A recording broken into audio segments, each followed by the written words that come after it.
শুভ দুপুর বন্ধুরা, আজকে তোমাদের সাথে শেয়ার করব কম্বো রেসিপি, নিরামিষ দুটো রান্নার রেসিপি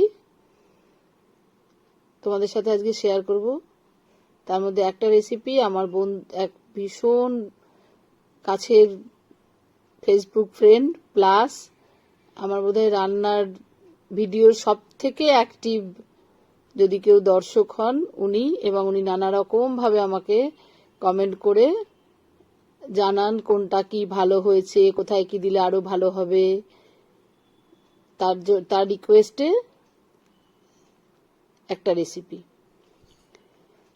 প্রথমে রেসিপিটা বানানোর জন্য আমি সসপ্যানে তেল দিয়েছি, তেজপাতা দিয়েছি আর শুকনো লঙ্কা দিলাম, জিরে ফোড়ন দিলাম, মৌরি ফোড়ন দেব আর দেব হিং। জিরে আর মৌরিটা একটু ভাজা হলে তারপরে হিংটা দেব।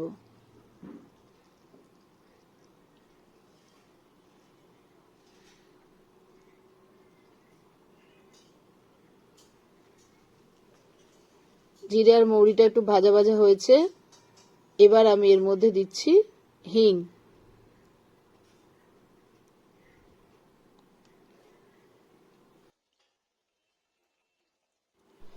এবার কিছু থোড় জিরি জিরি করে কেটে রেখেছি। আজকে আবার একটা থোড়ের রেসিপি তোমাদের দেখাচ্ছি। তোমাদের আগের দিনই বলেছিলাম আমি থোড়ের রেসিপিটা দেখানোর সময় আতপ চাল দিয়ে যে থোড়ের ঘন্ট করেছিলাম, যে আবার আর একটা থোড়ের রেসিপি দেখাবো। থোড় একটা ভীষণ উপকারী সবজি। এবার কিছু থোড় আমি জিরি জিরি করে হলুদ দিয়ে কেটে রেখেছি, সেই থোড়গুলোকে দিয়ে দিচ্ছি এর মধ্যে। এটা খুব সিম্পল একটা রান্না, কিন্তু এই রান্নাটা করলে তোমরা বাড়িতে ভাত একটু বেশি করতেই হবে। সবাই যারা খায় না থোড় তারাও কিন্তু খেতে চাইবে থোড়, এত সুন্দর লাগবে খেতে। ঠিকঠাক করে রান্না করলে যে কোনো রান্নাই খুব সুস্বাদু হয়।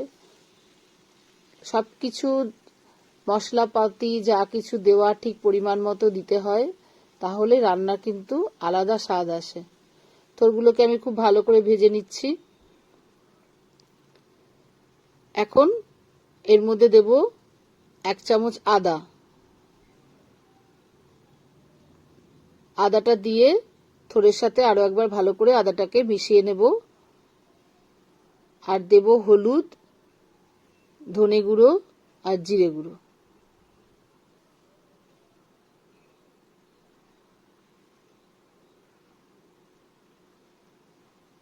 সবকিছু মশলা দিয়ে আর একবার ভালো করে কষিয়ে নিচ্ছি।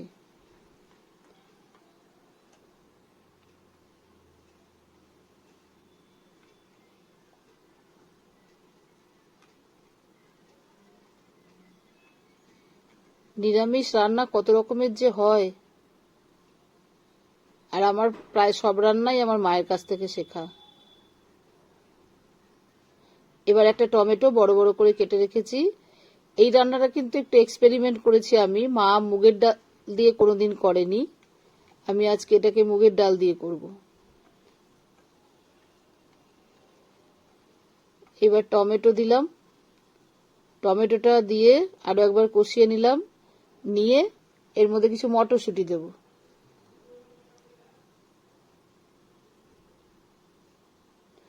মটরশুঁটিটা যদি বাড়িতে তোমাদের না থাকে তোমরা নাও দিতে পারো, আমি একটু দিলাম কারণ আমি মটরশুঁটি রান্নায় দিতে খুব ভালোবাসি এবং আমরা মটরশুঁটিটাকে সকলেই খুব পছন্দ করি। যদি কারোর বাড়িতে মটরশুঁটি না থাকে তাহলে না দিতে পারো। মটরশুঁটিটা দিলে রান্নাটা একটু কালারফুলও লাগে, কারণ টমেটোটা লাল, হলুদ, সবুজ সব মিলিয়ে একটা খুব সুন্দর কালার আসে। রান্নার যেমন গন্ধ দরকার, রান্নার যেমন স্বাদ দরকার, তেমনি দেখতেও ভালো হওয়া দরকার। খুব ভালো করে আমার এটা কষানো হয়ে গেছে। এখন দেব এর মধ্যে একটু গরম মশলা। রান্নার মাঝখানেই গরম মশলাটা দিতে হবে। গরম মশলা দিয়ে আরো একবার ভালো করে নেড়ে নিচ্ছি। দিয়ে আমি মুগের ডাল হাফ সেদ্ধ করে রেখেছি সেই ডালটা এবার এর মধ্যে দিয়ে দেবো। একদম কিন্তু মুগের ডালটা গলিয়ে ফেললে এই রান্নাটা ভালো লাগবে না খেতে। ডালটা কিন্তু অর্ধেক সেদ্ধ হবে আর অর্ধেকটাই রান্নার সাথে সেদ্ধ হবে। এই ডাল সেদ্ধ করার সময় আমি এর মধ্যে হলুদ দিয়েছি, লবণ দিয়েছি আর একটু তেল দিয়েছিলাম। ডালটা ঢেলে দিলাম। তোমরা দেখেই বুঝতে পারছো ডালটা একদম গলে যায়নি, আবার সেদ্ধও হয়েছে। এইরকম ভাবেই ডালটা কিন্তু দিতে হবে। এই ডালটা প্রেসারে না সিটি মারাই ভালো, এমনিতে ডালটাকে কোথাও কড়াইতে সেদ্ধ করে নিলে ভালো হবে। এবার খুব ভালো করে নেড়ে দিচ্ছি। দেখো এবার কি সুন্দর লাগছে। কেন বলেছিলাম মটরশুঁটি দিয়েছি।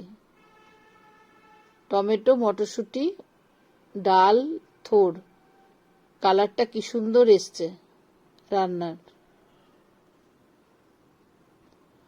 এখন এটা ফুটতে থাকবে, খুব বেশিক্ষণ ফোটার দরকার নেই। আর তবে একটু ঘন হবে, পাতলা হলে ভালো লাগবে না খেতে।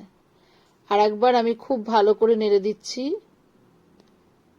থোড়গুলোও সেদ্ধ হয়ে এসছে।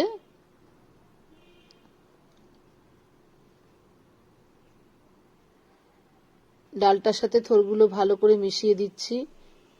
এই নেড়ে দেওয়াটা ভীষণ প্রয়োজন এখানটায়।